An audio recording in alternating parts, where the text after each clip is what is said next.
Welcome to the Endocrine Matters podcast. This podcast episode is sponsored by Complete Medicine and Hey Healthy.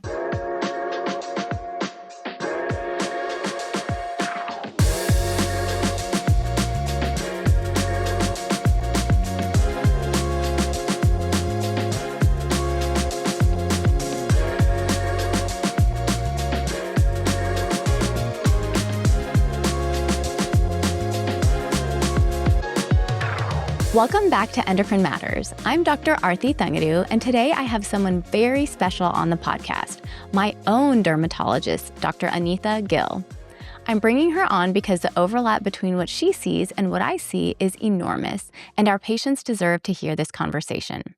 Hair thinning, skin that changed overnight, acne in your 40s that wasn't there in your teens, rosacea that flares at the worst times. These aren't just cosmetic concerns, they're often the first visible signs of hormonal change, and they deserve real clinical conversation.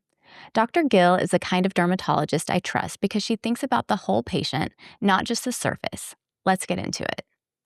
I am so excited to have my actual dermatologist, Dr. Anita Gill, on today to talk about skin and hair in midlife. I think this topic is so relevant to so many women out there. We undergo changes that we can't explain, and she is truly an expert.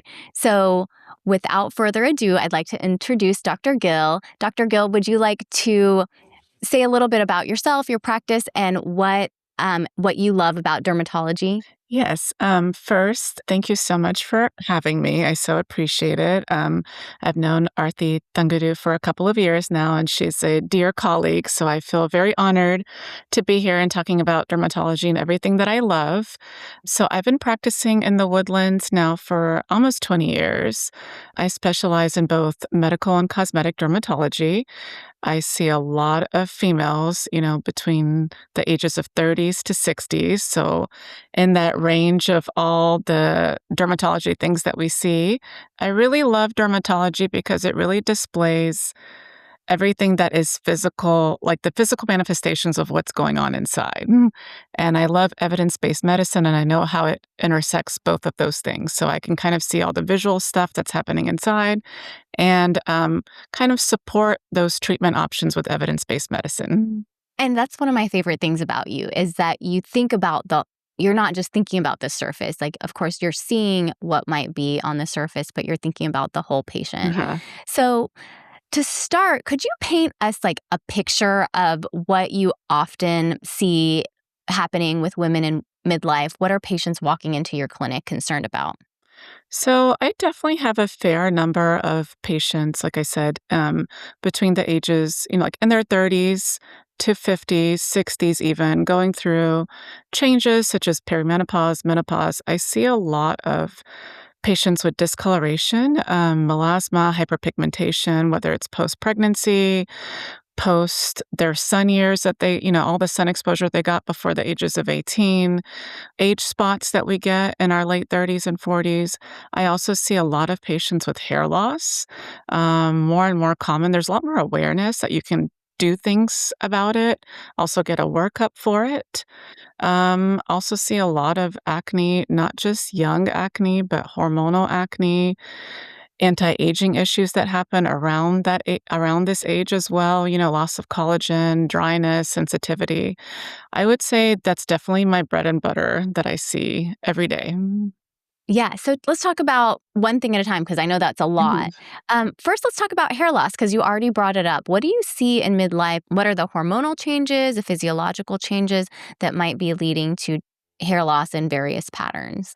So what happens, in perimenopause, menopause, our estrogen and progesterone decline, which I know you know.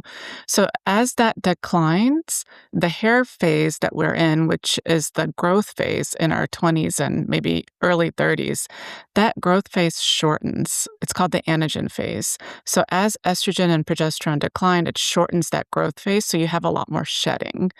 Also, in relation to like male hormones, which are the androgens in our body, the ratio becomes a little bit more uneven. So the androgens actually increase. And so it causes something called hair miniaturization. So it shortens the hair follicle. So by doing that, the hair is not as healthy. It's shorter, it breaks, it's brittle, and it falls out. So that's what we see a lot as this transition goes on. So that's really interesting. And I think another piece of the puzzle, too, is that sometimes people really rely heavily on blood testing. And hormones are fascinating because even if it's within the reference range of normal, especially with estrogen and progesterone in women who are still cycling, for example, but Mhm. might be in perimenopause, those normal ranges are very wide. And so let's say you have a normal hormonal workup, that doesn't necessarily mean that you're not having hormonal changes that can manifest in different ways, like hair changes, like Dr. Gill Mhm. just described. What other types of hormonally related derm conditions do you see? Maybe skin or acne, or you mentioned melasma. What is sort of the physiologic basis of some of those things as well? Yeah, so with melasma, for patients that when their hormones, let's say the estrogen went high when they're pregnant, or like if they're are on hormone replacement, it will exacerbate things like melasma. So we definitely see that. Also, with like thyroid conditions, if you're hypothyroid or have anything where you're not producing enough thyroid hormone, your skin can get pretty dry and brittle and have sensitive skin. So we definitely see a lot of that as well. It can almost even create like a dandruff type condition on the face and scalp. We also see acne in patients that have abnormal male hormones. I'm not sure if you guys still use the word PCOS, but we definitely see, excess hair growth in those patients or acne in those patients, especially hormonal acne, which is acne that usually people get like around their jawline and it's deep and cystic. Typically, I would say those types of conditions. So, when a woman's hormones are changing, particularly estrogen is Mhm. declining, what kind of changes do we see in like the collagen or the structural components of not just maybe skin, but also like the overall appearance of the skin? That's a great question. I just went over this a couple of times with a few of my patients this morning. What's really striking is that during perimenopause and menopause, you can actually lose 30% of collagen in just like 4 to 5 years. And the years after that, it's like 2% per year. And collagen is like one of our building blocks of, our skin and anti-aging and looking almost like have a glow or having supple skin. So we lose a lot of collagen, and along with that, we also lose elastin and hyaluronic acid, which kind of goes along with collagen. So there's a lot of changes during this time where people will notice that, oh, I have more lines, my skin's more sensitive, my skin is so dry, I was oily before. Like, why is this happening? But this is like, on an anatomic level, there are things happening in our dermis, which is our second layer of skin, to cause this. So, is it mostly that people are complaining of fine lines, or are there any other cosmetic manifestations that you're noticing that maybe patients who are listening or people who are listening should think, oh, okay, maybe this is related to hormones. Maybe I should think about it in that way? I think it's not just fine lines. I think we definitely, obviously, we see fine lines, texture issues, pore issues. We definitely see a lot of hormonal acne. We see a lot more sunspots, discoloration. It can almost cause your skin to feel like if it was like lifted before, it almost feels like you're a little bit almost sagging, just because there is less collagen, elastic fibers, hyaluronic acid. So your skin just feels different. And often people will come in and they're like, I just feel like my skin is falling. And so, it's all a result of these hormonal changes that happens. And as a result, collagen as well. So do you see improvement of some of those skin conditions when women start to take estrogen or progesterone or both? I think if you don't have any contraindications to taking, hormone replacement, I definitely see an improvement with hormone replacement, oral hormone replacement. I do not Mhm. see people have asked me a lot about using topical estrogen, Mhm. and I don't feel like there's enough evidence-based medicine to support that yet. So I think that's fascinating because a lot of our women who are in perimenopause or Mhm. menopause, we're using estrogen patch Mhm. because it's lower dose and it avoids hepatic metabolism. So it's thought to be safer than oral estrogen.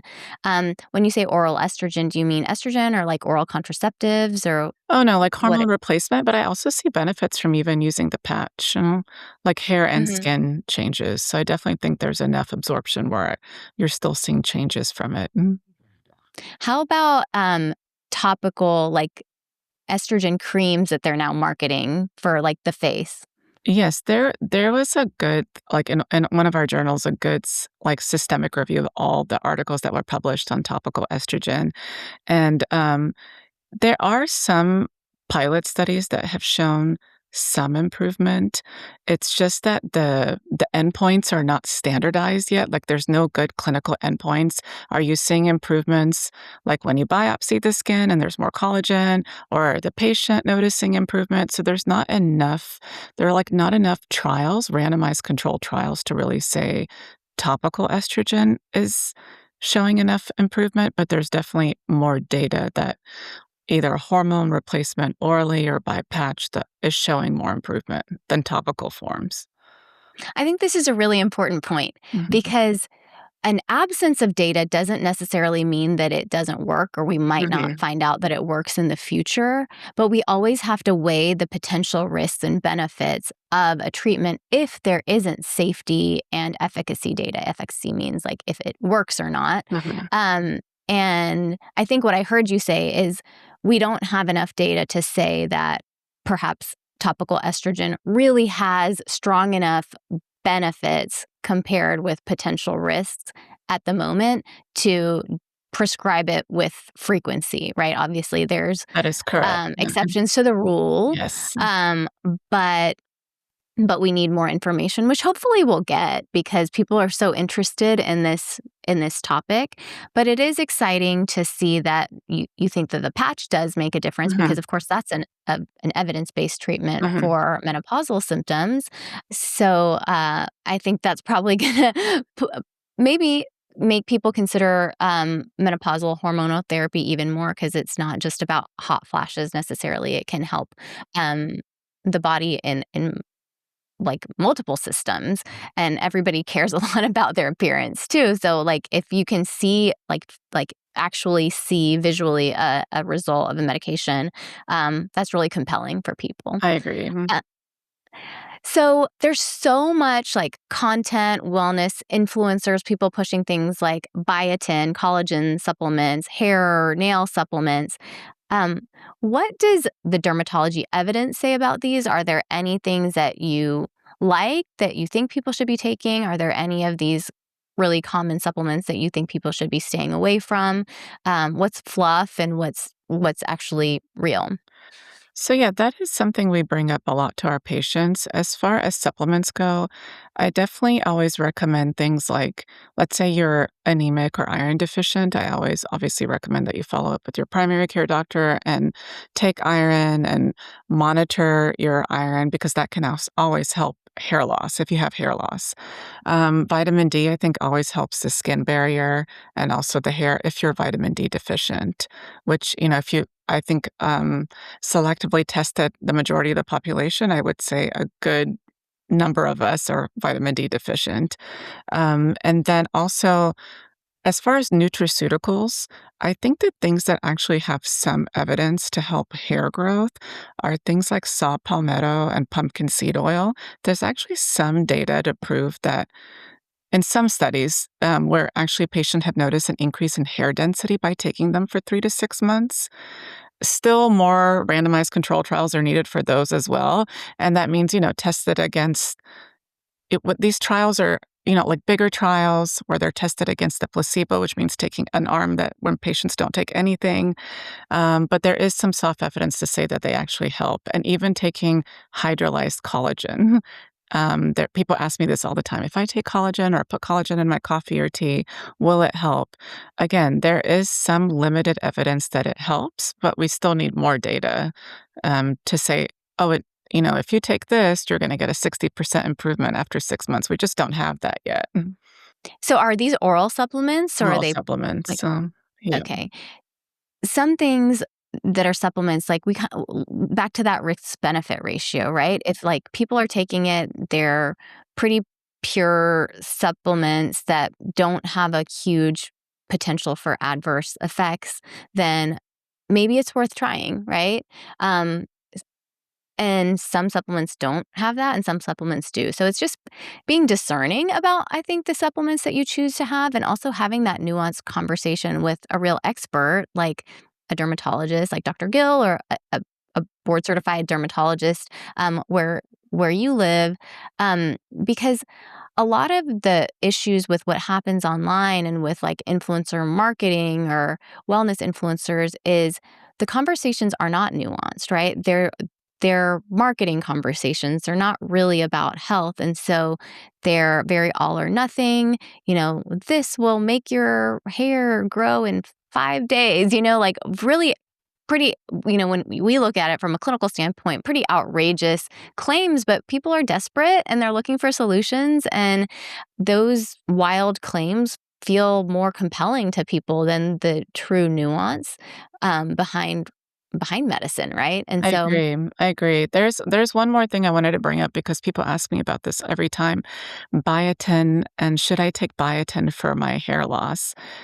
You know, Biotin has been shown to help, like, the keratin part of the hair follicle, but if you have thyroid disease, and you take biotin, it can actually skew your thyroid labs if you don't stop it 3 to 4 days before. It can actually increase your T4, T3 in your lab assessment.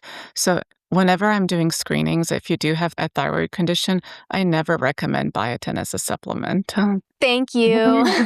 We have to have this conversation with so many of our patients, right? Mhm. Like our patients with thyroid disease who are Uh-huh. taking biotin.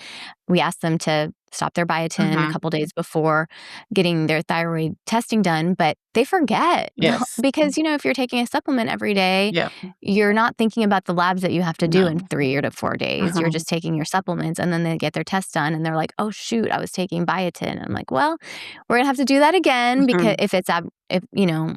if it's well, we just have to do it again regardless. But Yes.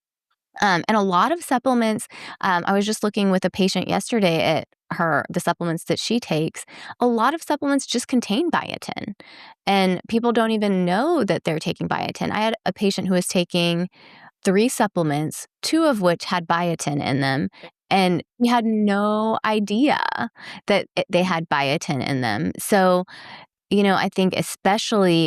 I think anyone who's taking a supplement needs to read the ingredient label on the back, but especially if you have a thyroid condition or you're getting blood work done, make sure to look at the ingredient label to ensure that nothing is interfering. And I think biotin can affect other blood work too besides the thyroid. I don't know all of those Same. those different Yeah. details, but so talk to your doctor if you are taking biotin and ask them if you need to stop them before your labs, or maybe just stop it before you Yes. get blood work. Yes, agree. Um, so, where do you see our specialties interacting or intersecting the most, like hormones and dermatology? So, I mean, I think there's definitely a cross, especially in perimenopause, menopause, as patients e need and want hormone replacement, whether it's for just feeling better, hair loss, anti-aging. I also think patients with thyroid conditions can have a lot of skin manifestations. So it's areas where we can help each other. Like if they come in with dry, sensitive skin, it's part of my job to say, hey, you should check with your endocrinologist or primary care doctor, make sure you you're checking your thyroid levels. Could this be contributing to your dry skin? Why is this happening all of a sudden? Also, younger patients that maybe have PCOS and are first coming to me for acne issues or hirsutism, which is excessive hair growth. You can help them manage their, hormones related to that and put them on medications that will also help their skin and hair issues. But I feel like there's so much overlap between dermatology and endocrinology where we can help each other. What do you think? Yeah, I think so too, because we both take care of a lot of women, Mhm. one, and a lot of women have similar concerns about their skin or how they look. A lot of my patients have concerns about their hair. Like, Mhm. I mean, I would say almost every other Yes. patient is concerned about their hair.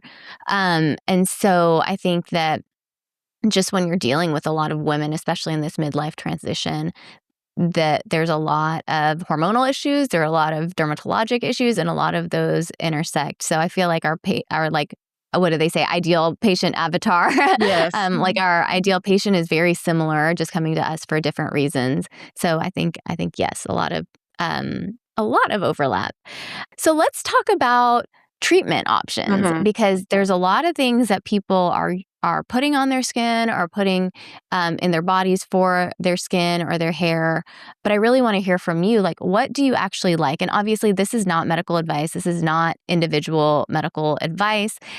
You need to, if you're listening to this, you need to talk to your real dermatologist to come up with a plan for you. But we're going to speak in generals. Are there certain products or medications that you find really effective?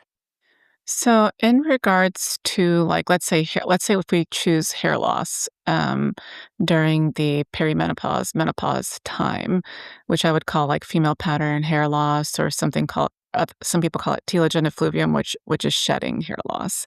So things that I like for this from least invasive to most invasive. Yes, we can do nutraceuticals, and like I said, just have to be careful with if you have any abnormal labs and using things that have a little bit of evidence, but behind them, like pumpkin seed oil, saw palmetto, and if you need vitamin D and iron. And then I also like things like, as far as more invasive things, Rogaine 5%, which is also known as minoxidil, the generic name. I also recommend for patients with this kind of hair loss. It is the only FDA approved treatment right now for female pattern hair loss, but there are also other off label treatments that we use orally, such as oral minoxidil, oral finasteride, and then also oral spironolactone. Um, we also do platelet-rich plasma injections here, which I would say the results are all over the place, but some patients see great results. Some people don't see great results. The results are kind of all over the place with that, but, my patients that love it just love it. So Tell us about these LED masks that everybody's wearing, the ones Mhm. on their face, the ones on their like, I feel like they're making LED masks for all over the Yeah. body And now. there's definitely the ones for the scalp, that have Mm. LED and red light. And there's actually some evidence to show that if you use it consistently and after a few months, patients have noticed an increase in hair density, more, strays and hairs coming in. So there is some limited evidence that it actually helps. What about the ones for the face? There's also same as the scalp. There's actually preliminary data, just like the nutraceuticals and everything else, show that anecdotally patients have reported great results like more firmness, more glowy skin, less brown spots. Their rosacea seems better, which is redness of the skin. So we still need more data, but that's why I think everyone's jumping on the bandwagon because people are seeing results from them. And why do they work? Like, what is it about the red light So or the it's a great question. It's anti-inflammatory. So they actually reduce free radicals and reduce inflammation in your skin. And by doing that, it actually helps all these skin conditions. that's so cool. I feel like nobody's telling us why, but everyone's just putting them on because It's interesting because with us, we have to study the wavelength spectrum. So ultraviolet light is not good for you, right? Mhm. It creates more free radicals and DNA damage. But red light is actually very therapeutic and beneficial for you, and does not trigger any of these things, and actually helps reduce inflammation and free radicals. So for people who are concerned for like hyperpigmentation, red light therapy theoretically shouldn't worsen Theoretically, that. it should not. I have seen 1 or 2 people where they feel like it's triggered them, but in general, I usually say it's safe. That's interesting. Okay, so I want to talk about something that probably is happening to a lot of patients that they maybe don't recognize. There's so many serums now, so Mhm. many different products that you can put on your face. What happens when we're putting too many actives on our face? Like we have our benzoyl peroxides and our salicylic acids and our glycolic acids and this and that and the other. Are all of those things that everybody needs, or is it something that can actually make things worse? That's a really great question. I usually say in our clinic, less is more, and you want to use things that are individualized for your skin and your skin conditions. So, if you're doing too many actives on your skin, I actually think it can damage your skin barrier. Skin barrier is a big topic right now in the dermatology field. So, we really want your skin barrier to be healthy. And what that means is you don't want to get overly dry from putting glycolic acid and retinoic acid and using benzoyl peroxide here and there. Your skin barrier should be, not too dry, not oily, but just right. And that includes using products with ceramides, hyaluronic acid, because using too many actives will definitely destroy your skin barrier and cause other problems, such as perioral dermatitis, which is like an allergy type rash, or give you excessive dryness, dandruff, maybe even acne because you're excessively producing oil or sebum To to counter the counter the dryness. dryness. Mhm. So break it down for us because we're going to be really basic. What is the skin barrier? So your skin barrier is really it's the top layer of your skin. You have ceramides, lipids, hyaluronic acid, and it's basically your epidermis and your dermis. Epidermis is what everyone sees when you're looking at somebody. The dermis is right below. So you don't want to destroy that junction between the epidermis and dermis and the top layer of the dermis, because if you get irritated right there, that's when all the problems are going to start. If that makes sense. And usually things like ceramides and hyaluronic acid will really replenish your skin barrier. So less is more.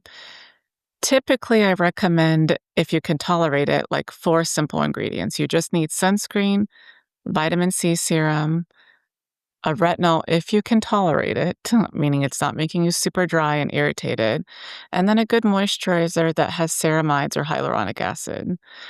Beyond that, a lot of the products are not necessary, and the data is still coming for a lot of those products. And when you say actives, what are you referring to? So products that have glycolic acid, salicylic acid, benzoyl peroxide, even growth factors, peptides. Right now a big topic is exosomes, which are like basically stem cells on your skin, which are helpful in small amounts, but not injected in. There's no data for that. But those are like things that are called like icing on the cake. You need to get the 4 ingredients in first. Make sure you are doing it well, not have your skin barrier is healthy, and then consider adding 1 or 2 more things. Okay, I love that you brought up exosomes because now I want to ask you about them. So, what are exosomes and what exosomes have you found helpful versus not? And like you said, they shouldn't be injectable. How should people be applying them? Exosomes come from platelets, and they're usually derived from like blood banks and then harvested from them. So basically, there are topical and then injectable exosomes. Exosomes are basically platelets on steroids, basically a lot of stem cells. So there's a big research group out of Mayo Clinic that has researched a lot of exosomes, and I do carry a topical exosome product by them because they have good evidence that it has worked. Patients feel like they can use it. It's not destroying their skin barrier. It's also a very clean, sterile line. But a lot of spas, I would say, are injecting exosomes, but there is no regulation about where it's coming from, what the data is 5-10 years from now. What is it going to do to our cells or our skin? We just don't know. There's not enough evidence. So I usually recommend being really careful where you purchase your exosomes from, what product it is, and then also not injecting it because we don't know. We don't have any like long-term data on it. Yeah, don't just like trust somebody to inject stuff into your body just because they Mhm. said so, because they said it's better. Like, Or it's on social media or it's on y- TikTok. yes, Mhm. exactly. Like, I talked about this in just our last episode, but it's a really hard space to be a patient trying to find a practitioner or a Mhm. physician or a clinician today. So the steps are boardcertification.org. Make sure your doctor is board certified or at least has been in their lifetime. That means they completed their training and were able to pass their boards. Look up their history on your state medical licensure board. It's a really Make sure they have an important. active Yes. Yeah, make sure they have an active license and look if they've had any disciplinary action. All of that can be available there and you can see what they were disciplined for. And then go to Google reviews. Yes. Like, don't go to Google reviews before doing those two background steps first. Then start talking to your friends about them, all of those things. Because first, you need to know if you think you're seeing a physician or you think you're seeing a nurse practitioner, you need to know which one it is. I'm not Mhm. saying that one is the only way to go, but you need to know who you're seeing. If you want somebody who went to medical school and has like is an actual physician, then make sure that that's who you're going to see. Because right now there's just so much information. We're in information overload, right? So we need to be just more discerning than maybe in the past when your doctors were the only way to get information. Now you can get information from anywhere. Any information you want, it can be yours. Whether it's accurate or not is Yeah, I another don't story. think people know what you just mentioned to look up on the Texas Medical Board site or any state that you reside in. I don't think patients know or to look at those. It's very important to learn how to get like get your knowledge, where you're getting it from, and researching it before you just acquire any information. Yeah, and all of this is publicly available. You don't have to pay any money to look up people's licensure, disciplinary action on your state medical board website. So just do those extra steps because you're important. Your health is important, and that's what this is all about. You know, you're wanting to get healthier. So make sure you have a credible source of information. And I'm not saying that there's no that alternative options won't be helpful. I'm not saying that at all. I'm just saying you need to know what you're signing up for when you sign up for it. Okay, so um, Dr. Gill, you also brought up one of my least favorite topics, which is peptides, Mhm. which are all the rage now. And peptides come in multiple forms. Insulin, a peptide, Mhm. GLP-1 receptor agonists like Ozempic, Mounjaro, those are peptides. So the sort of colloquial term for peptides are these oral, injectable, topical agents that are not pharmaceuticals or FDA approved, but there are FDA approved peptides. But in your space, have you seen peptides that actually are working for patients? And are those the ones that are studied and FDA approved pharmaceuticals, or are those some of these, I think, BP 157 or Sermorelin or like these trendy ones that don't have as much data behind them? What are you seeing?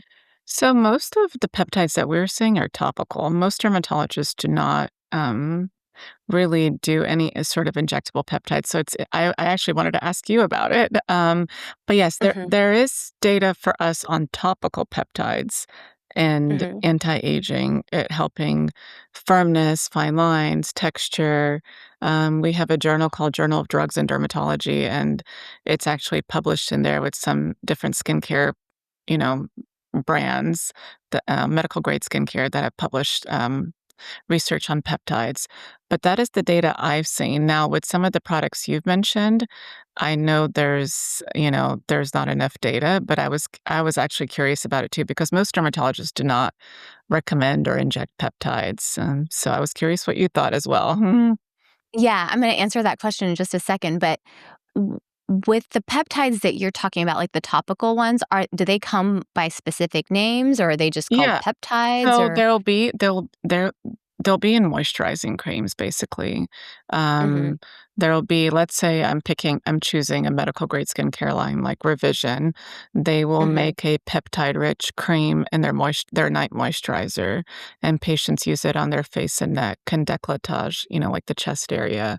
And then different skincare lines have it and it's usually as part of like a night moisturizer, and it's usually will be peptide rich. And that has actually been in dermatology for, more than a few years, but it's been more of like people are asking more about it now, in terms mhm. of like topical products that have peptides. It's so fascinating how like medicine is trendy. Like there's trends to medicine too. You wouldn't think it's like that. So as far as peptides in the injectable space or like the endocrinology, longevity, recovery space, um, we don't have great data for the non FDA approved peptides, like the ones I mentioned before, and there's several other ones. Um, and so do they work? Do they not work?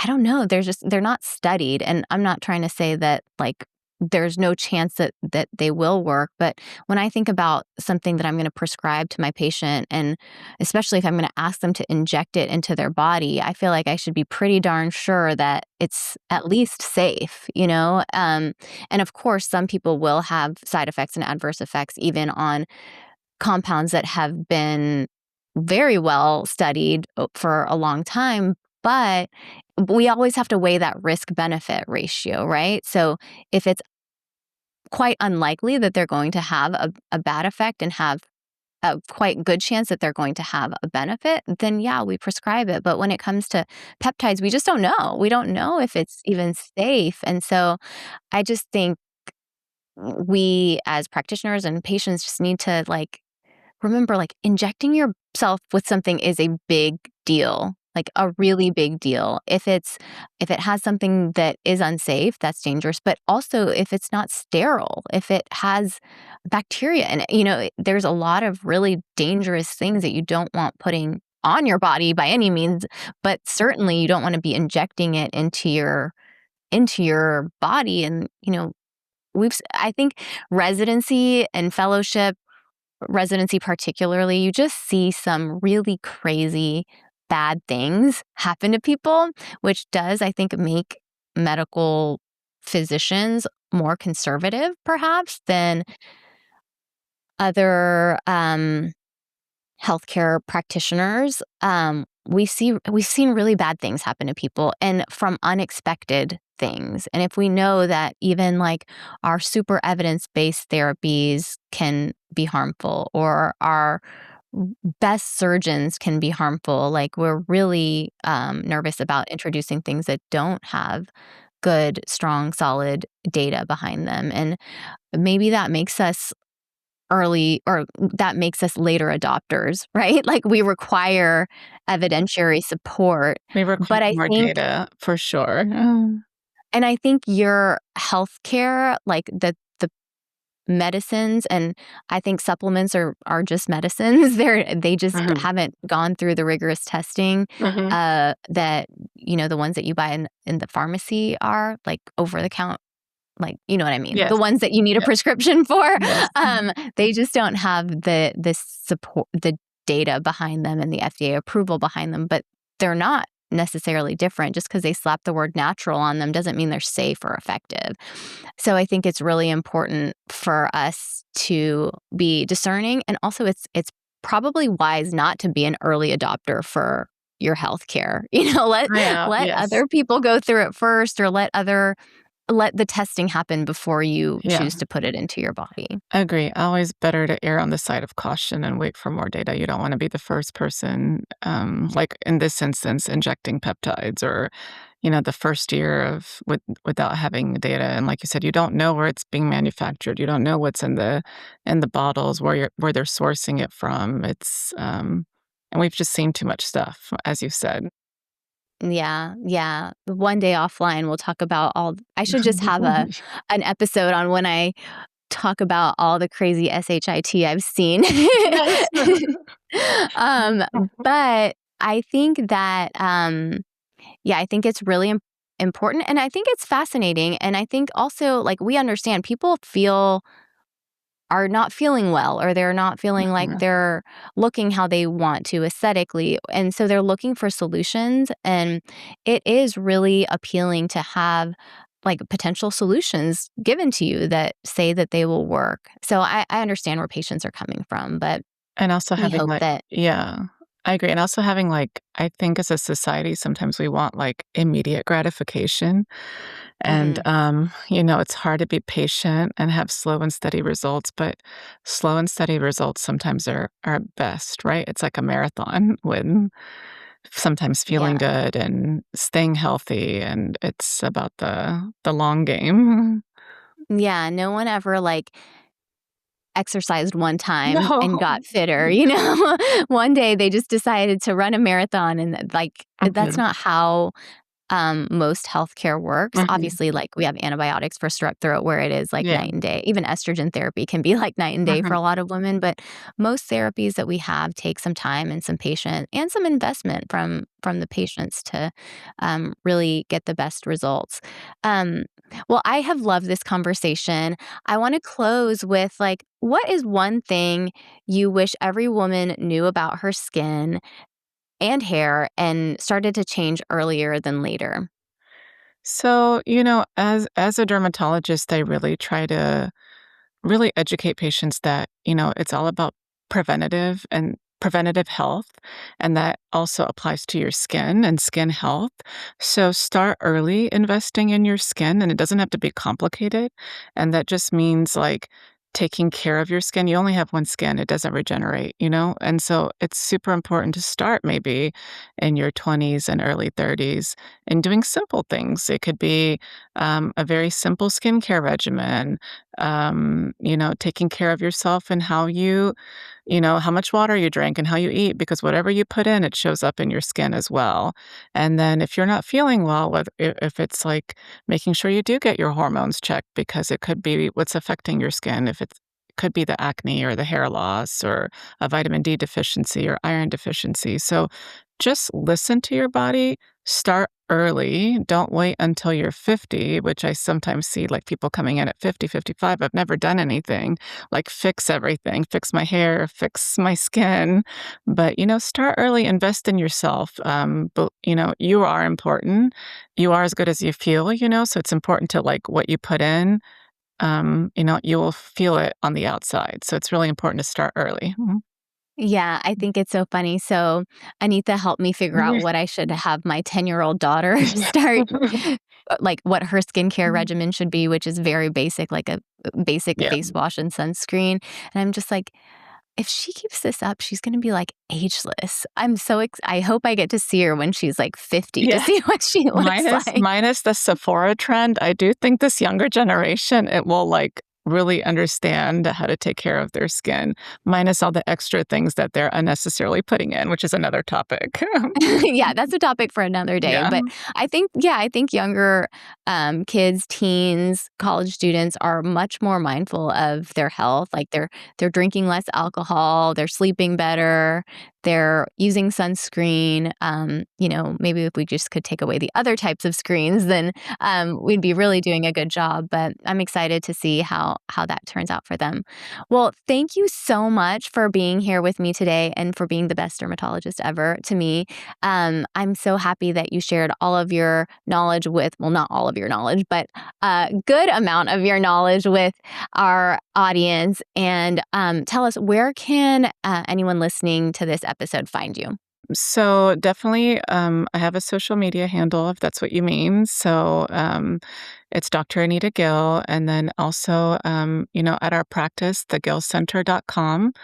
It's www.thegillcenter.com. And then you can always email us, info@thegillcenter.com, to reach for any additional questions or to see me. But it's an absolute pleasure to be here.